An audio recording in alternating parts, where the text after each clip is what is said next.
پھر سوالات تو ہوں گے نا جی. تو اس لیے میرا خیال ہے کہ مشاورت کا دائرہ وسیع ہونا چاہیے، تنگ نہیں ہونا چاہیے.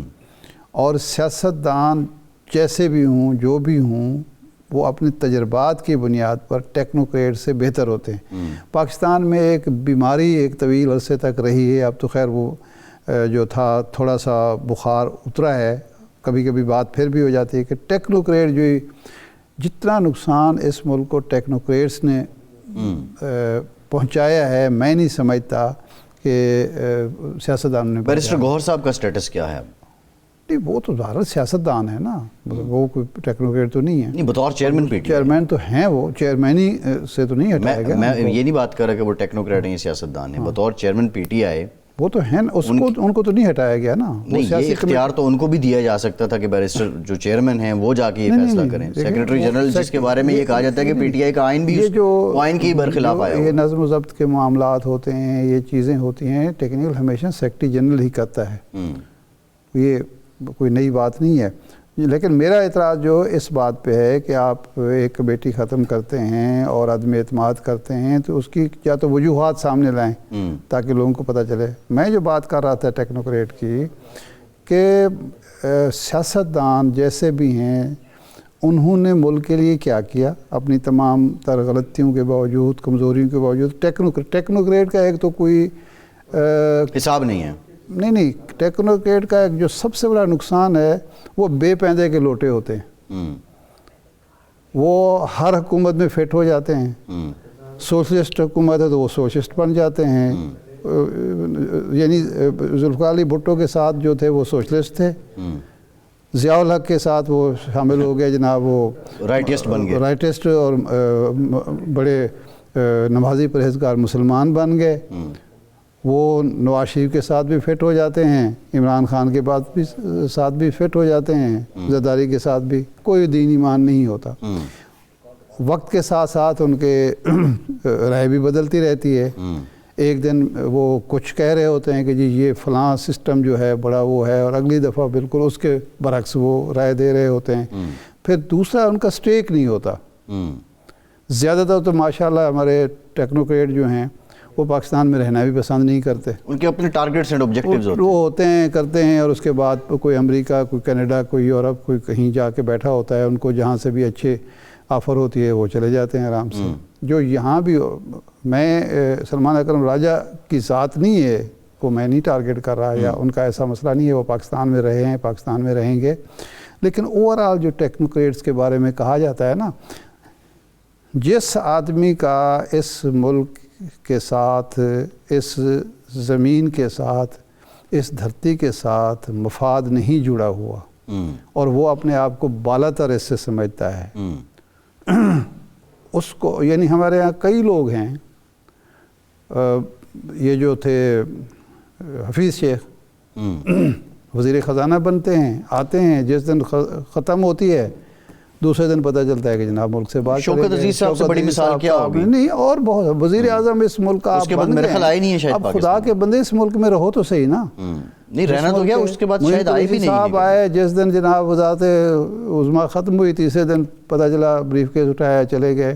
بہت ساری مثالیں یہاں موجود ہیں. تو اس لیے خان صاحب کو بھی اور پی ٹی آئی کو یہ سوچنا چاہیے کہ ٹیکنوکریٹس جو ہیں وہ صرف مشاورت کی حد تک مناسب ہیں. سیاسی پارٹی کو سیاستدان ہی چلا سکتے ہیں. صحیح ہے.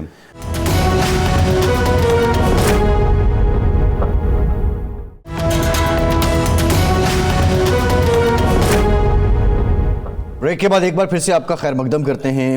ارشاد صاحب، این ایف سی کے بارے میں دو جو آ رہا ہیں وہ بڑی غالب ہیں.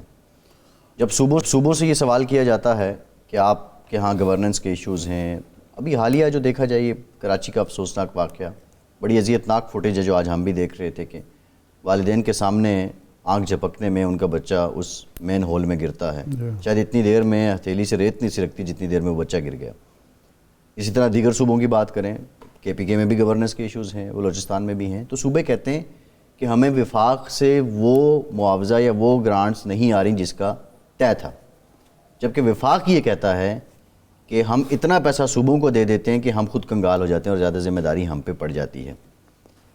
اب کے پی کے کا ایک اپنا کلیم ہے، وہ کہتے ہیں جو ضم شدہ اضلاع ہیں اس کی مد میں جو ہمارا حصہ بڑھنا تھا وہ نہیں بڑھا ہے، اس لیے وہاں پہ ان کا ایک جو حکومتی مشینری اور اسٹرکچر وغیرہ بلڈ نہیں ہو سکا ہے۔ این ایف سی جو کل ممکنہ طور پہ ظاہر ہے میٹنگ ہونی ہے، پھر سی سی آئی کے بھی معاملات چلنے ہیں، یہ صرف ڈیبیٹ رہے گی، پوائنٹ سکورنگ رہے گی، یا کوئی سنجیدہ اپروچ کے ساتھ کوئی اس کا کنکریٹ ایک حل یا فارمولہ ترتیب دیا جائے گا؟ عباس صاحب، سوال یہ ہے کہ 18ویں ترمیم سے پہلے صوبے بہت اچھے چل رہے تھے یا وفاق بہت اچھا چل رہا تھا؟ بنیادی اپروچ ہی غلط ہے۔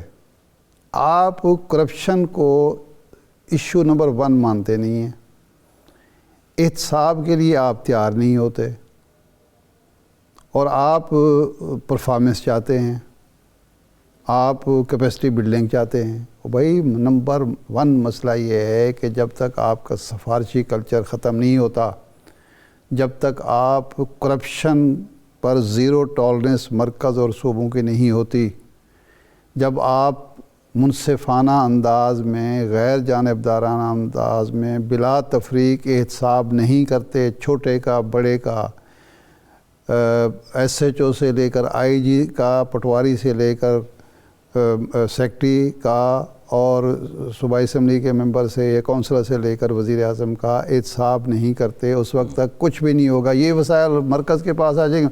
مرکز نے کون سے گول کھلائے ہیں جی؟ جب 2010 سے پہلے بھی تو یہ سارے اخراجات تھے نا، یہ سارے محکمے مرکز کے پاس تھے، سارے وسائل بھی مرکز کے پاس تھے، اور اخراجات بھی تھے، تو اس وقت بھی قرضوں کی معیشت تھی۔ این ایف سی کے تو احتساب کا کوئی طریقہ ہی نہیں ہے ارشاد صاحب۔ نہیں، اور کون سے احتساب کا طریقہ ہے؟ ایک آپ نے ادارہ بنایا، میاں نواز شریف صاحب جس پر فخر کرتے تھے کہ میں نے نیب کا ادارہ بنایا ہے، وہ نیب کا ادارہ پہلے دن سے ہی استعمال ہوا سیاسی مخالفین کے بازو مروڑنے کے لیے۔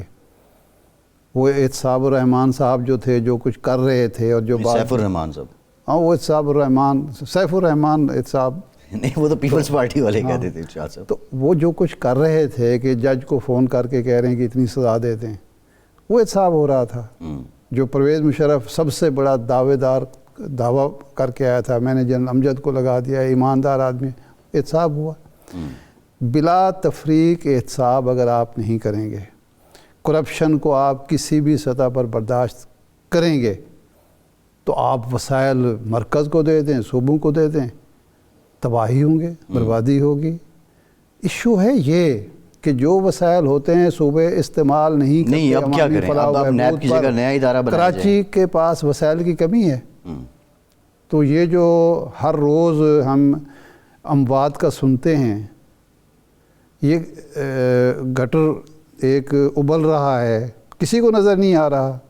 اس کے لیے آپ نے میونسپل کمیٹی کے الگ ملازمین ہیں، اور باقی جو ادارے ہیں شہری، افسوس کی بات یہ ہے کہ واٹر بورڈ کے پاس اس علاقے کی ڈرائنگ ہی نہیں ہے کہ یہ مین ہول کدھر جا رہا ہے۔ یہ جو تجاوزات ہیں، یہ راتوں رات خود بخود قائم ہو جاتی ہیں، اور وہ لوگ تجاوزات قائم کرنے والے جو ہیں وہ چھومنتر ہو جاتے ہیں۔ سب کو پتہ ہوتا ہے، سب ملی بھگت سے ہو رہا ہوتا ہے۔ تو اس لیے این ایف سی ایوارڈ میں رد و بدل اگر ضروری ہے، قومی ضرورت ہے، ضرور کریں، لیکن یہ توقع نہ کریں کہ اس کے بعد جو ہے دودھ شہد کی نہریں بہنا شروع ہو جائیں گی، کیونکہ سب سے بڑا مسئلہ ایشو یہاں پاکستان اس وقت برباد ہونا شروع ہوا، ایک ہم اس طرح جا رہے تھے جب آپ نے یہ MNAs MPAs کو فنڈ دینا شروع کیے۔ 1985 تک ہم یوں جا رہے تھے، ایسا ہی تھا۔ درمیان میں ایک دور آیا، جناب بھٹو صاحب نے جو لگایا، بریک لگایا، تو اس میں بھی تو کرپشن انوالو تھی نا، کہ انہوں نے جب نجکاری کی، اور نجکاری کرنے کے بعد اپنے ناتجربہ کار سیاسی کارکنوں کے حوالے انڈسٹری کی، تو اس کے بعد وہ کرپشن کا دروازہ کھلا، ترقیاتی فنڈز ان کے تھرو خرچ ہونا شروع ہوئے۔ وہ جو آپ نے پیپلز ورکس پروگرام تھا، اور وہ اس کی نگرانی کے لیے جو آپ نے کمیٹیاں بنائیں اور اس میں سیاسی ورکر کو رکھا، تو وہاں سے کرپشن کا آغاز ہوا۔